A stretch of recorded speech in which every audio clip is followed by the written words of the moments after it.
जिसके 7 बेटे थे। 6 बेटे कमाने वाले थे और एक बेटा निकम्मा था।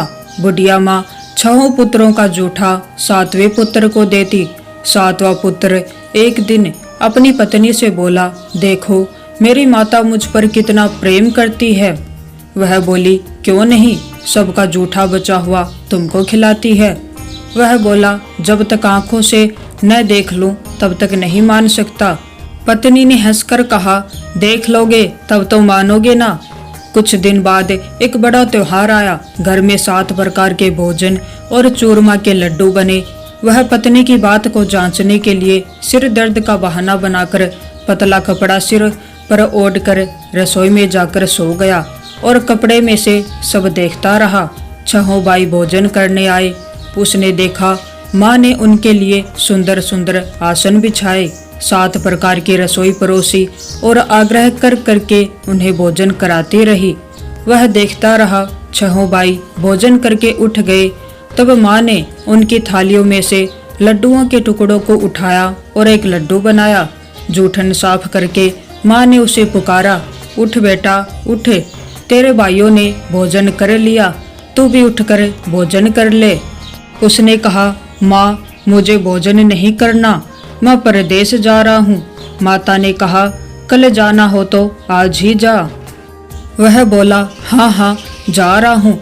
यह कहकर वह घर से निकल गया। चलते समय उसे पत्नी की याद आई। वह गौशाला में कंडे थाप रही थी। वहां जाकर बोला, मेरे पास तो कुछ नहीं है, यह अंगूठी है, सो ले लो और अपनी कोई निशानी मुझे दे दो। वह बोली, मेरे पास क्या है, यह गोबर भरा हाथ है। यह कहकर पत्नी ने उसकी पीठ पर गोबर की थाप मार दी। वह चल दिया। चलते चलते दूर देश में पहुंचा। वहां एक साहूकार की दुकान थी। वहां जाकर बोला, सेठ जी मुझे नौकरी पर रख लो। साहूकार को नौकर की सख्त जरूरत थी। साहूकार ने कहा, काम देखकर तनख्वाह मिलेगी। उसने कहा, सेठ जी जैसा आप ठीक समझे। उसे साहूकार के यहाँ नौकरी मिल गई। वो दिन रात काम करने लगा। कुछ दिन में दुकान का लेन देन, हिसाब किताब, ग्राहकों को माल बेचना, सारा काम करने लगा। साहूकार के 7-8 नौकर थे। वे सब चक्कर खाने लगे, लेकिन उसने अपनी लगन, परिश्रम और ईमानदारी से सभी को पीछे छोड़ दिया। उसे अपने किए का फल मिला। सेठ ने भी उसका काम देखा और 3 महीने में ही उसे मुनाफे में साझेदार बना लिया। परिश्रम करते करते 12 वर्ष में ही वह नगर का नामी सेठ बन गया और सेठ अपना सारा कारोबार उस पर छोड़कर बाहर चला गया।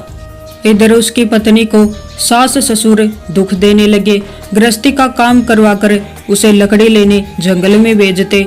इस बीच घर की रोटियों के आटे से जो भूसी निकलती उसकी रोटी बनाकर रख दी जाती और फूटे नारियल की नरेली में पानी दिया जाता। इस तरह दिन बीतते रहे। एक दिन वह जब जंगल में लकड़ी लेने जा रही थी तब उसे रास्ते में बहुत सी स्त्रियां दिखाई दी जो कि संतोषी माता का व्रत कर रही थी।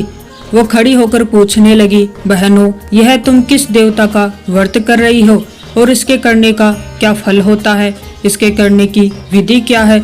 यदि तुम अपने इस व्रत का विधान मुझे समझाकर कहोगी तो मैं तुम्हारा बड़ा एहसान मानूंगी। उनमें से एक स्त्री बोली, सुनो यह संतोषी माता का व्रत है। इसके करने से निर्धनता दरिद्रता का नाश होता है, लक्ष्मी आती है, मन की चिंताएं दूर होती हैं, मन को प्रसन्नता और शांति मिलती है, निपुति को पुत्र मिलता है, प्रीतम बाहर गया हो तो वह शीघ्र लौट आता है, कुंवारी कन्या को मनपसंद वर मिलता है, चलता मुकदमा खत्म हो जाता है, ग्रह क्लेश खत्म हो जाता है, घर में सुख शांति होती है, धन वृद्धि होती है और मन में जो कुछ भी कामना हो वह संतोषी माता की कृपा से पूरी हो जाती है। इसमें कोई संदेह नहीं है। वह पूछने लगी, यह व्रत कैसे किया जाता है, यह भी बताओ तो बड़ी कृपा होगी। वह स्त्री कहने लगी, बिना परेशानी श्रद्धा और प्रेम से जितना भी बन सके प्रसाद लेना, 5.25 पैसे से 5.25 आने तथा इससे भी ज्यादा शक्ति और भक्ति के अनुसार गुड़ और चना लेना, हर शुक्रवार को निराहार रहकर कथा सुनना, इसके बाद लगातार नियम का पालन करना, कथा सुनने वाला कोई न मिले तो घी का दीपक जलाकर उसके आगे जल का पात्र रख करके कथा कहना, परंतु नियम न टूटे जब तक कार्य सिद्धि हो। नियम पालन करना और कार्य सिद्धि हो जाने पर व्रत का उद्यापन करना। 3 मास में माता पूरा फल प्रदान करती हैं। यदि किसी के ग्रह खोटे हैं तो भी माता 1 वर्ष में अवश्य उसको अनुकूल करती हैं। कार्य सिद्ध होने पर ही उद्यापन करना चाहिए, बीच में नहीं। उद्यापन में 2.5 सेर आटे का खाजा तथा इसी अनुसार खीर तथा चने का साग बनाना, 8 बच्चों को भोजन कराना, जहाँ तक मिले देवर जेठ भाई बंधु कुटुंब के लड़के लेना, न मिले तो रिश्तेदारों और पड़ोसियों के लड़के बुलाना, उन्हें भोजन कराकर यथाशक्ति दक्षिणा देना और माता का नियम पूरा करना। ध्यान रखना उस दिन घर में कोई खटाई न खाए। यह सुनकर वहां से वो चल दी। रास्ते में लकड़ी के बोझ को बेच दिया और उन पैसों से गुड़ चना लेकर माता के व्रत की तैयारी करने लगी। रास्ते में संतोषी माता के मंदिर में जाकर के माता के चरणों में लौटने लगी, विनती करने लगी। माँ, मैं दीन हूँ, निपट मूर्ख हूँ, व्रत के नियम कुछ नहीं जानती, मैं बहुत दुखी हूँ। हे माता, मेरा दुख दूर कर, मैं तेरी शरण में हूँ। माता को दया आई। एक शुक्रवार बीता कि दूसरे शुक्रवार को ही उसके पति का पत्र आया और तीसरे शुक्रवार को उसका भेजा हुआ पैसा आ पहुंचा। यह देखकर जेठानी मुँह सिकोड़ने लगी। इतने दिनों बाद पैसा आया है, इसमें क्या बड़ाई है। लड़के ताने देने लगे। काकी के पास अब पत्र आने लगे हैं, रुपया आने लगा है, अब तो काकी की खातिर बढ़ेगी, अब तो काकी बुलाने से भी नहीं बोलेगी। बेचारी सरलता से कहती, भैया पत्र आए, रुपया आए तो हम सब के लिए अच्छा है। ऐसा कहकर आंखों में आंसू भरकर संतोषी माता के मंदिर चली गई। मातेश्वरी के चरणों में गिरकर रोने लगी।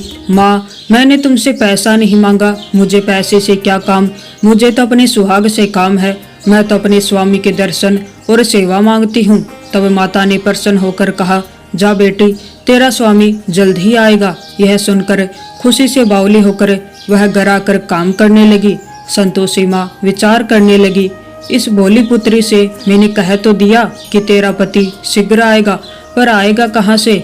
वह तो इसे स्वप्न में भी याद नहीं करता, उसे इसकी याद दिलाने तो मुझे जाना ही पड़ेगा। संतोषी माता ने उस बुढ़िया के बेटे को स्वप्न में समझाया, पुत्र, तेरी घरवाली कष्ट उठा रही है।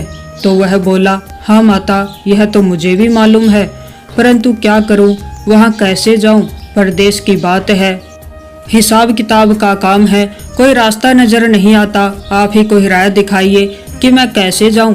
माँ कहने लगी, सवेरे नहा धोकर संतोषी माता का नाम लेकर घी का दीपक जलाकर दंडोत प्रणाम करके और दुकान पर बैठ जाना। देखते देखते तेरा लेन देन चुक जाएगा, जमा माल बिक जाएगा, सांझ होते होते धन का ढेर लग जाएगा। वह अगले दिन सुबह बहुत जल्दी उठा। उसने अपने मित्र बंधुओं परिचितों से स्वप्न में माता द्वारा कही गई बात सुनाई। वे सब उसकी बात सुनकर उसका मजाक उड़ाने लगे। वे कहने लगे कि कहीं सपने की बात भी सच्ची होती है। एक बूढ़ा व्यक्ति बहुत समझदार था। वह बोला, देखो भाई, मेरी बात मानो, इस तरह सच या झूठ कहने के बदले देवता ने जैसा कहा है वैसा ही करना, तेरा क्या जाता है। बूढ़े की बात मानकर नहा धोकर उसने संतोषी माता को प्रणाम किया, फिर घी का दीपक जलाकर दुकान पर जा बैठा। शाम तक धन का ढेर लग गया। वह हैरान हुआ, मन में संतोषी माता का नाम ले प्रसन्न होकर घर जाने के लिए गहने कपड़े और सामान खरीदने लगा। सब काम निपटा करके वह अपने घर के लिए रवाना हुआ। उधर उसकी पत्नी जंगल में लकड़ी लेने गई। लौटते वक्त थक जाने के कारण संतोषी माता के मंदिर पर विश्राम करने बैठ गई। यह तो उसका रोज रुकने का स्थान था। धूल उड़ती देख उसने माता से पूछा, हे माता, यह धूल कैसे उड़ रही है। माता ने कहा, हे पुत्री, तेरा पति आ रहा है, अब तू ऐसा कर, लकड़ियों के 3 बोझ बना, एक नदी के किनारे रख, दूसरा मेरे मंदिर पर और तीसरा अपने सिर पर रख। तेरे पति को लकड़ी का गड्ढा देखकर मोह पैदा होगा, वो यहाँ रुकेगा, नाश्ता पानी बनाकर खाने के बाद माँ से मिलने जाएगा। तू लकड़ी का बोझ उठाकर जाना और बीच चौक में गड्ढा डालकर 3 आवाजें जोर से लगाना। लो सासू जी, लकड़ियों का गट्ठा, लो भूसी की रोटी दो, नारियल के खोपरे में पानी दो, आज कौन मेहमान आया है। संतोषी माता की बात सुनकर वह बहुत अच्छा माँ कहकर प्रसन्न मन से लकड़ियों की 3 बोझ बनाकर लाई। एक नदी के किनारे पर रखा, दूसरा माता के मंदिर पर रखा। इतने में ही मुसाफिर वहां आ पहुंचा। सूखी लकड़ी देखकर उसको इच्छा हुई कि अब यहीं विश्राम कर ले और भोजन बनाकर खा पीकर उसके बाद गांव चले। इस प्रकार भोजन खा करके विश्राम करके वह अपने गांव में आ गया। उसी समय बहू सिर पर लकड़ी का गड्ढा ले आई। उसने गड्ढे को आंगन में डालकर कहा, लो सासू जी, लकड़ी का गड्ढा लो, भूसी की रोटी दो, नारियल के खोपरे में पानी दो, आज कौन मेहमान आया है। यह सुनकर सास ने अपने दिए हुए कष्टों को बुलाने के लिए कहा, बहू तू ऐसा क्यों कहती है, तेरा मालिक ही तो आया है, बैठ। मीठा भात खाकर कपड़े गहने पहन पत्नी की आवाज सुनकर उसका स्वामी बाहर आया और उसके हाथ में पहनी अंगूठी देखकर व्याकुल हो गया। उसने माँ से पूछा, माँ यह कौन है। माँ बोली, बेटा तेरी पत्नी है, आज 12 वर्ष हो गए हैं जब से तू गया है, तब से सारे गांव में जानवर की तरह भटकती फिरती है, कामकाज कुछ करती नहीं, 4 समय आकर खा जाती है। अब तुझे देखकर भूसी की रोटी और नारियल के खोपरे में पानी मांगती है। वह बोला, माँ मैंने इसे भी देखा है और तुम्हें भी, मुझे दूसरे घर की चाबी दो, मैं उसमें रहूंगा। ठीक है बेटा, जैसी तेरी मर्जी कहकर माँ ने चाबी का गुच्छा बेटे के सामने रख दिया। उसने दूसरे घर को खोलकर सारा सामान जमाया। एक ही दिन में वहाँ राजा की महल के जैसा ठाठ बाट बन गया। अब क्या था, वह सुख भोगने लगी। अगला शुक्रवार आया। उसने पति से कहा, मुझे संतोषी माता का उद्यापन करना है। पति बोला, बहुत अच्छा, खुशी से कर लो। वह उद्यापन की तैयारी करने लगी। जेठ के लड़कों को भोजन के लिए कहने गई। उन्होंने मंजूर किया, परंतु पीछे से जेठानी ने अपने बच्चों को सिखलाया, देखो रे, भोजन के समय सब लोग खटाई मांगना, जिससे उसका उद्यापन पूरा न हो। लड़के भोजन करने आए, खीर पेट भरकर खाई, परंतु बात याद आते ही कहने लगे, हमें कुछ खटाई खाने को दो, खीर खाना हमें बाता नहीं, देखकर अरुचि होती है। लड़के उठ खड़े हुए, बोले पैसे लाओ। बोली बहू कुछ नहीं जानती थी। उसने उन्हें पैसे दे दिए। लड़कों ने बाजार जाकर उन पैसों से इमली खरीदी और खाई। यह देखकर बहू पर माता ने कोप किया। राजा के दूत उसके पति को पकड़कर ले गए। अब सब मालूम हो जाएगा जब जेल की रोटी खाएगा। बहू से यह वचन सहन नहीं हुए। वह संतोषी माता के मंदिर गई और कहने लगी, माता तुमने यह क्या किया, हंसा कर क्यों रुलाने लगी। माता बोली, पुत्री तूने मेरा व्रत भंग किया है, इतनी जल्दी सब बातें भुला दी। वह बोली, माता भूली तो नहीं हूँ, न कुछ अपराध किया है, मुझे तो लड़कों ने भूल में डाल दिया, मुझे क्षमा करो माँ। माँ बोली, ऐसी भूल भी कहीं होती है। यह बोली, अब कोई भूल नहीं होगी, अब बताओ मेरे पति कैसे आएंगे। माँ बोली, पुत्री जा, तेरा पति तुम्हें रास्ते में ही आता मिलेगा। वह मंदिर से निकलकर बाहर आई तो रास्ते में उसे अपना पति आता हुआ मिला। उसने पूछा, कहाँ गए थे। वह बोला, इतना धन जो कमाया है उसका कर राजा ने मांगा था, वह भरने गया था। वह प्रसन्न होकर बोली, भला हुआ, अब घर चलो। अगला शुक्रवार आया। वह बोली, मुझे माता का उद्यापन करना है। पति ने कहा, ठीक है करो।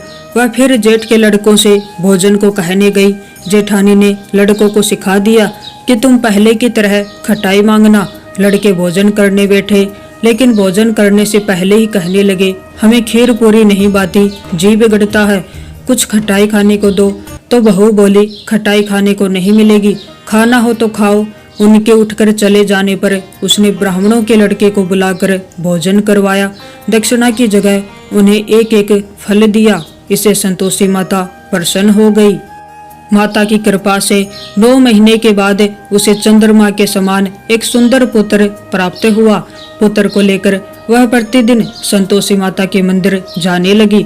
माँ ने सोचा कि यह तो रोज आती है, आज क्यों न मैं ही इसके घर चलूं, इसका आसरा देखूं तो सही। यह विचार करके माता ने भयानक रूप बनाया।